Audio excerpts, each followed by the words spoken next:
Now the leaves are falling fast.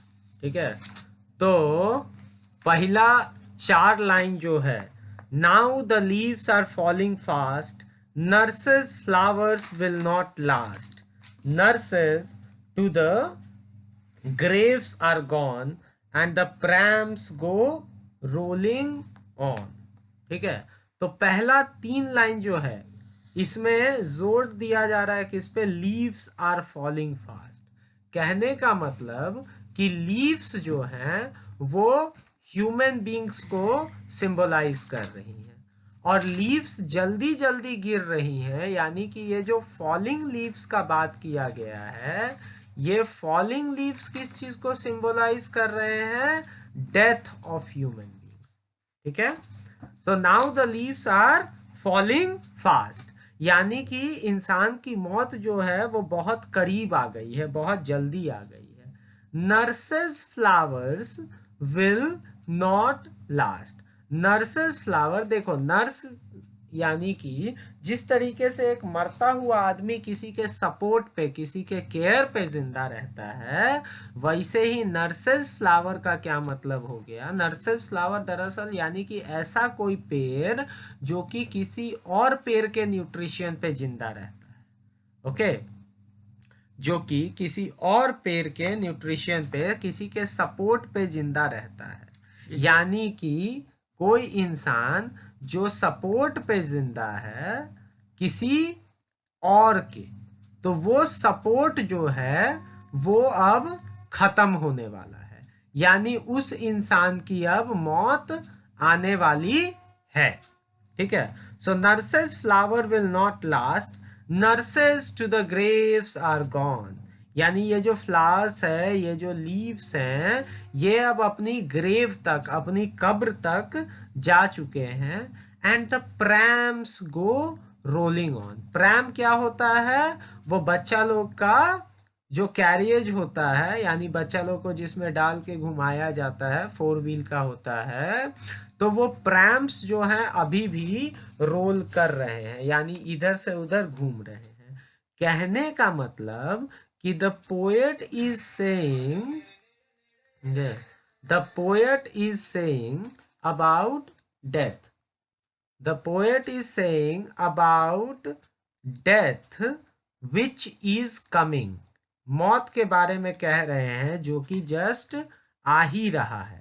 ठीक है, which is coming and will take him to grave, मौत आ रहा है और पोएट के वो उसके कब्र तक लेकर चला जाएगा।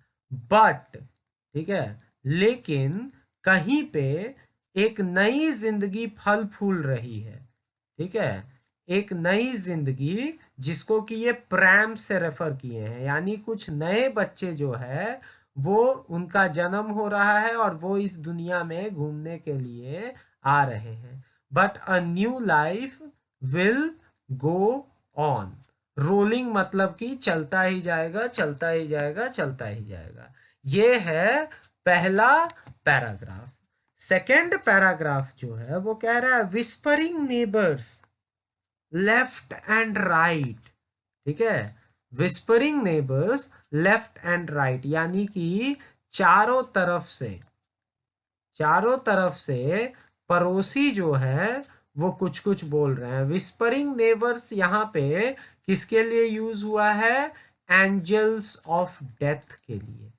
ठीक है, एंजल्स ऑफ डेथ, यानी कि हिंदुइज्म के हिसाब से अगर बात करें तो एंजल्स ऑफ डेथ किसके लिए रेफर किया जा रहा है, हिंदुइज्म के हिसाब से बात करें तो एंजल्स ऑफ डेथ रेफर किया जा रहा है यमदूत के लिए। ओके, तो angels of death pluck us from the real delight, pluck का मतलब क्या होता है, तोड़ लेना। ठीक है, टू ब्रेक या फिर टू स्नैच, यानी कि इन्हें जो असली खुशी है, यानी कि परिवार वाले या जिंदगी, जिंदगी के खूबसूरत लम्हे, मौत के बाद ये विस्परिंग नेबर्स जो है ना, विस्परिंग नेबर्स, ये यानी कि ये यमदूत जो है इंसान को असली खुशी से, रियल डिलाइट से खींच लेते हैं, and the active hands must freeze. Active must freeze यानी कि इंसान के रगों में दौड़ता हुआ जो खून है, इंसान की जो जिंदगी है, वो रुक जाएगी और उसे रुकना ही पड़ेगा। तो यहाँ पे जो लाइन है, all active hands must freeze, यानी कि ऑल एक्टिविटी मस्ट स्टॉप, यानी कि सारा का सारा जो कुछ भी चल रहा है, दैट एक्टिविटी मस्ट स्टॉप, यानी कि मौत के साथ ये सारी एक्टिविटीज जो हैं ये रुक जाएंगी। And lonely on the separate knees, यानी कि इंसान घुटनों पे आ जाएगा। इंसान घुटनों पे कब आता है? जब वो हार जाता है, और मौत से आज तक कोई भी जीत नहीं पाया है। So death brings everyone on their knees, यानी कि कोई कितना भी बड़ा तीसमार खान हो, तुर्रम खान हो, कितना भी बड़ा बहादुर है, मौत से तो सिकंदर भी नहीं बच पाया था, जो जिंदगी में कभी एक लड़ाई तक नहीं हारा। तो डेथ जो है वो लाइफ का अल्टीमेट ट्रुथ है, वो जिंदगी का अकाट सत्य है। ठीक है, ये सेकेंड फ्रेज, सेकेंड पैराग्राफ का मतलब है। थर्ड पैराग्राफ में कहा जा रहा है, सबसे पहले रेफर किया जा रहा है, dead in hundreds at the back, यानी कि पोएट से पहले भी सैकड़ों लोगों की मौत हो चुकी होगी। ठीक है, और बहुत सारे लोग, मतलब जो भी लोग मरे हैं वो इनको फॉलो कर रहे हैं। ठीक है, follow wooden in our track. Wooden in our track मतलब कि पोएट जो है बाय फेथ क्रिश्चियन थे, और क्रिश्चियन लोगों को कैसे दफनाया जाता है? क्रिश्चियन लोगों को दफनाया जाता है कॉफिन में, ताबूत में। और वो कॉफिन किस चीज का बना होता है? लकड़ी का बना होता है, वुड का बना होता है। इसीलिए इन्होंने यूज किया है follow wooden in our track, dead in hundreds at the back, यानी कि जो मर गए हैं, ठीक है, वो कब्र तक आ रहे हैं। Okay, arms raise stiffly, arms raise stiffly to reprove in false attitude of love. ठीक है, यानी कि वो सारे के सारे लोग जिंदगी भर, ओके, जिंदगी भर दुनियादारी में लगे रहे, अपने परिवार को बेहतर करने में, अपने आप को बेहतर करने में लगे रहे। जब इंसान जिंदा रहता है तो उसके लिए लव यही होता है। ठीक है, लव यानी caring for the family. Love यानी क्या हो गया? Caring for the family. ठीक है, यानी कि हो गया केयरिंग फॉर द फैमिली। समझ में आया? ओके, तो फॉल्स एटीट्यूड ऑफ लव यानी कि जब एक इंसान जिंदा रहता है तब अपने लोगों के लिए, अपने परिवार वालों के लिए जिंदगी भर परेशान रहता है। मेरा भाई, मेरा बेटा, मेरे बच्चे, मेरे दोस्त ये कर ले, वो कर ले। ओके, बट जब मौत के आगे सबके हाथ उठ जाते हैं, यानी मौत के आगे जब सब सरेंडर कर जाते हैं, तो कोई कितना भी बड़ा इंसान हो, उसको जाना लकड़ी के ताबूत में ही है। ठीक है, और सैकड़ों लोगों की जीवन लीला इसी तरीके से समाप्त होती है। They are dead in hundreds and hundreds of numbers. ठीक है, समझ गए? That is the third paragraph.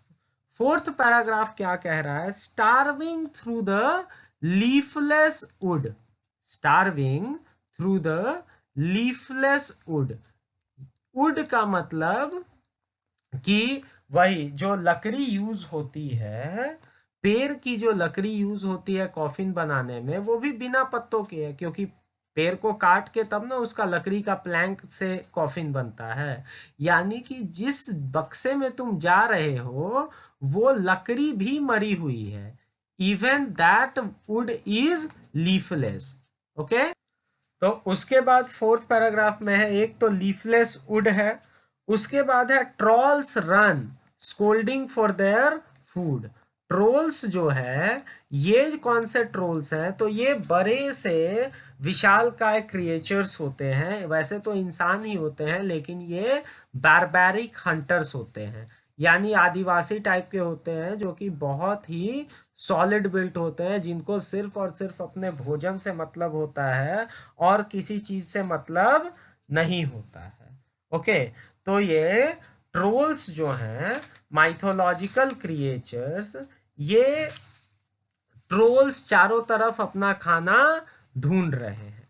Okay, और जो नाइटिंगल है, ठीक है, nightingale is used as a symbol for, as a symbol for beautiful events in life, यानी जिंदगी के जो खूबसूरत लम्हे हैं उनके लिए एक सिंबल के रूप में नाइटिंगल को यूज किया गया है। तो वो नाइटिंगल जो है वो डम्ब हो गई है, यानी कि वो नाइटिंगल अब एकदम साइलेंट हो गई है। ठीक है, वो जो नाइटिंगल है वो एकदम साइलेंट हो गई है। And the angle will not come. Angle का मतलब यहाँ पे हो गया पर्सपेक्टिव एंड व्यू पॉइंट। तो तीसरा पैराग्राफ में जो हम लोग देखे हैं कि लोग हमेशा यही सोचते हैं कि अपने परिवार के लिए, अपने परिवार के लिए हम रहे, अपने परिवार के लिए हम मेहनत करें। तो ये जो लोग हमेशा जिंदगी भर सेल्फिश जैसे काम करते रहते हैं, स्वार्थ वाला काम करते रहते हैं, उनको लगता है कि यही स्वार्थ, अपने परिवार के लिए यही स्वार्थ दिखाना सच्चा प्यार है। ठीक है, मौत के बाद जब वो कॉफिन में जाते हैं, जब वो लीफलेस वुड में पैक हो जाते हैं, जब उनके जीवन की सारी शक्ति खत्म हो जाती है, तब उनको ये दुनिया कैसी लगती है, जैसे कि ट्रोल्स, ठीक है, जैसे कि कोई हंटर सिर्फ और सिर्फ अपने भोजन की परवाह करता है और उसके लिए वो किसी को भी मार सकता है, किसी की भी जान ले सकता है, उसी तरीके से इंसान दिखते हैं। जो जिंदा इंसान है वो कैसे दिखते हैं, पोएट को कहते हैं, पोएट, कि वो सारे के सारे जिंदगी वाले इंसान जो है मुझे ट्रोल्स की तरह दिखते हैं, यानी कि सिर्फ अपना स्वार्थ साधने के लिए वो कुछ भी कर सकते हैं। तो ऐसे इंसान सिविलाइज नहीं होते हैं। ठीक है, जो चीजें इंसान को जिंदा रहते खूबसूरत लगती है, जो चीजें इंसान को जिंदा रहते खूबसूरत लगती है, यानी कि मनी, ठीक है, पैसे, मटेरियलिस्टिक थिंग, ये सारी चीजें इंसान को जिंदगी में बहुत खूबसूरत लगती है, लेकिन मौत के बाद उसका कोई मतलब नहीं रहता है। तो कहने का मतलब कि जिंदगी और मौत, ठीक है, मौत एक ऐसी सच्चाई है जो कि जिंदगी की सारी पर्सपेक्टिव बदल देती है। ठीक है, मौत एक ऐसा सच्चाई है, ये बात हम जब देखते हैं कि एक ना एक दिन मौत तो सबको आनी है, तो ये जिंदगी की जो भाग दौड़ में हम जिंदगी जीना भूल जाते हैं। कहने का मतलब कि कुछ बनने की दौर में हम अपने बहुत सारे अच्छे लम्हों को एंजॉय नहीं कर पाते हैं। आगे बढ़ने की रेस में हम कभी भी ये नहीं देखते हैं कि साथ चलने वाला सफर कितना खूबसूरत था। ठीक है, उस समय हमारे लिए खूबसूरत क्या होता है, सिर्फ और सिर्फ जीत। ठीक है, बट सारी जीत के बाद जब हम मौत के आगे हार जाते हैं, तो ये सारा का सारा चीज जो है, ठीक है, ये सेल्फिशनेस, ये पैसा, ये पावर, ये प्यार, ये फ्यूचर, ये बिजनेस, ये सब कुछ जो है एक बड़े जीरो की तरह दिखता है। Okay, moving on to the last paragraph. Cold impossible ahead. Cold impossible ahead lists the mountain's lovely head. Okay, lists the mountain lovely head. अब ये माउंटेन्स का हेड का क्या मतलब है, ठीक है, यानी पहाड़ का चोटी। ठीक है, अब कौन से पहाड़ का चोटी, ये सोचिए, कौन से पहाड़ का चोटी? ठीक है, तो पहाड़ जो है यहाँ पे वो है मौत। ठीक है, इस पहाड़ के आगे कोई जा नहीं सकता। ठीक है, इस पहाड़ के आगे कोई जा नहीं सकता। एक न एक दिन सबको भगवान के आगे नतमस्तक होना ही है। ठीक है, उसके बाद फिफ्थ पैराग्राफ के थर्ड लाइन में यूज किया गया है हुज वाइट वाटरफॉल। तो ये जो हुज वाइट वाटरफॉल है, यहाँ पे इस्तेमाल किसका हुआ? यहाँ पे इस्तेमाल हो गया है एलिटरेशन का। तो whose white waterfall could bless travelers in their last distress। Traveller कौन है? हम इंसान। ठीक है, ट्रैवलर्स कौन है? हम इंसान। हम जिंदगी भर जो है वो आगे बढ़ते रहते हैं, एक रास्ता है, एक यात्रा है, वो पूरा करते रहते हैं। और जब हम अपने लास्ट डिस्ट्रेस यानी कि आखिरी मंजिल पे पहुंचते हैं, किसी भी इंसान की आखिरी मंजिल क्या है? मौत। ठीक है, तो उस आखिरी मंजिल पे पहुंचते हैं तब हमको ये माउंटेन दिखता है, यानी कि तब हमको सुकून दिखता है, तब हमको भगवान दिखते हैं, तब हमको इंसानियत दिखती है। ठीक है, जबकि जिंदगी की रेस में हम इन सारी चीजों को कहीं ना कहीं पीछे छोड़ दिए। तो पोयट का कहना है कि हमें इन चीजों के साथ रहना चाहिए, सुकून के साथ, विश्वास के साथ, इंसानियत के साथ। तभी जाके इसकी जो अच्छाई है, ठीक है, इसकी जो अच्छाई है वो हमें खुश रख पाएगी, वो हमें सुकून दे पाएगी। और वो अच्छाई, ठीक है, वो अच्छाई जो है वही इंसान के जिंदगी का असली मतलब है। तो अल्टीमेटली ये क्या कहते हैं? We should enjoy our life. इस पोयम का मैसेज क्या है? We should enjoy our life, we must not be selfish, we must not be selfish and blind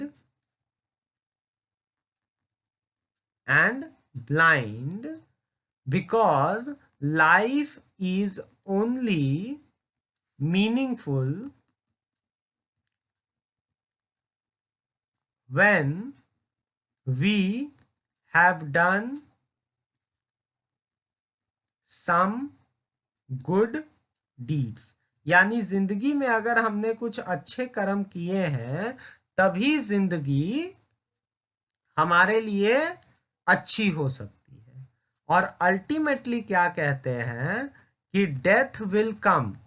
ठीक है, डेथ विल कम, मौत आएगी और वो एक साथ सबको, ठीक है, and it will put everyone to sleep, और वो एक साथ जो है सभी लोगों को परमानेंटली सुला देगी।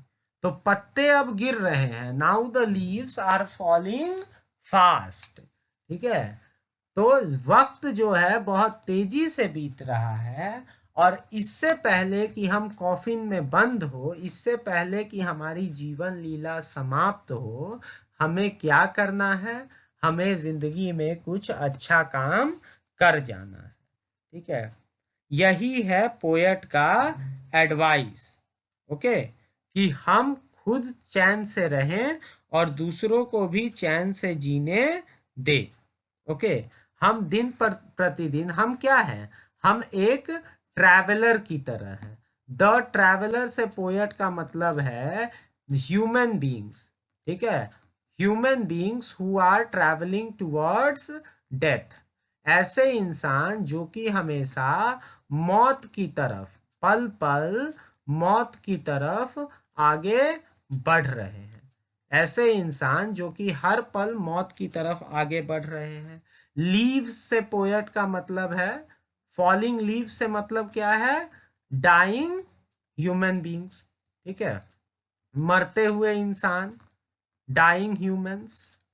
और एक क्वेश्चन जो इस चैप्टर से शॉर्ट आंसर में अक्सर आता है वो ये है कि he has used death many times, ठीक है, but still the poem is not pessimistic. Pessimistic का मतलब होता है ऐसा चीज जो कि निगेटिविटी फैलाए, ठीक है। तो पोएट इस पूरे पोयम में मौत का चर्चा कर रहे हैं, फिर भी ये पोयम को हम पेसिमिस्टिक नहीं कह सकते हैं। क्यों? क्योंकि एट द कंक्लूजन, जब ये पोयम खत्म हो रहा है, ठीक है, at the conclusion the poet advises everyone to live a peaceful and calm life।